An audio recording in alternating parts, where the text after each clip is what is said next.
আসসালামু আলাইকুম। জীবনের সীমারেখা, সীমানার সীমারেখা। পাশাপাশি চলে তবু হয় না তো দেখা। দূরত্বের সমতলে চোখে চোখে কথা বলে। ভাবে ভাষায় কত কাছাকাছি, তবুও দূরত্ব নিয়েই বাঁচি। জীবনের যেন এই রেলপথ। মানুষের জীবনটাও রেলপথের মতো। কখনো কখনো মানুষ নিজেকে হারিয়ে ফেলে, কখনো কখনো নিজের মধ্যে নিজেকে খুঁজে পায়, আবার কখনো প্রকৃতির মাঝে নিজেকে খোঁজে। রুক্ষ সূর্য তাপের ভিতরেও কখনো নিজেকে খুঁজতে হয়। ভোরের শিশিরের ভিতরে নিজেকে খুঁজতে হয়।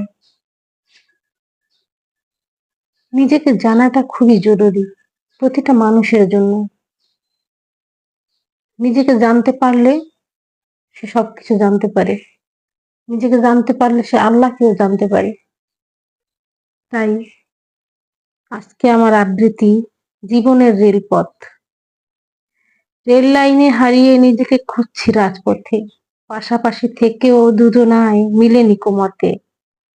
সমান দূরত্বে চলে ওরা জীবনের রেলপথ, দূরত্ব সীমায় করে বসবাস মিলিয়ে মতামত। রেলপথে পড়ে থাকা পাথরের নুড়ি, স্থির মানুষের ভেতর উড়ে অস্থির ঘুড়ি। সুতো কেটে যেতে চায় যেন কোথাও বহুদূর, প্রকৃতির মাঝে বাজে শোনো পাতার নুপুর।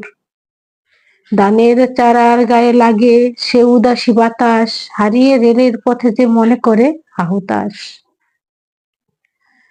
হেঁটে যায় রেল লাইনে খুঁজতে নিজেকে, খুঁজে খুঁজে দিশেহারা পথেরও বাঁকে।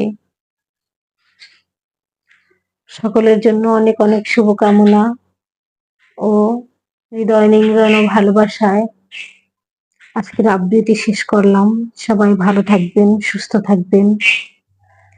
আমার জন্য দোয়া করবেন যেন ভালো থাকি, সুস্থ থাকি। প্রতিদিন নতুন নতুন আবৃত্তি নিয়ে আপনাদের মাঝে আসতে পারি, আপনাদের সাথে মিশে থাকতে পারি। দূরত্ব যতই হোক যেন আবৃত্তির গুরুত্ব থাকে, যেন আবৃত্তির মায়ায় পড়ে আপনারা আমাকে ভালোবাসেন। আমার মায়ায় পড়ার কোনো প্রয়োজন নাই, কিন্তু আবৃত্তির মায়ায় পড়ুন, মন্তব্য করুন। আপনাদের গঠনমূলক মন্তব্য আমাকে হয়তো শক্ত একটা অবস্থানে পৌঁছে দিবে। অনেক অনেক ভালো থাকবেন। অনেক অনেক শুভকামনা জানিয়ে আল্লাহ হাফিজ। আসসালামু আলাইকুম।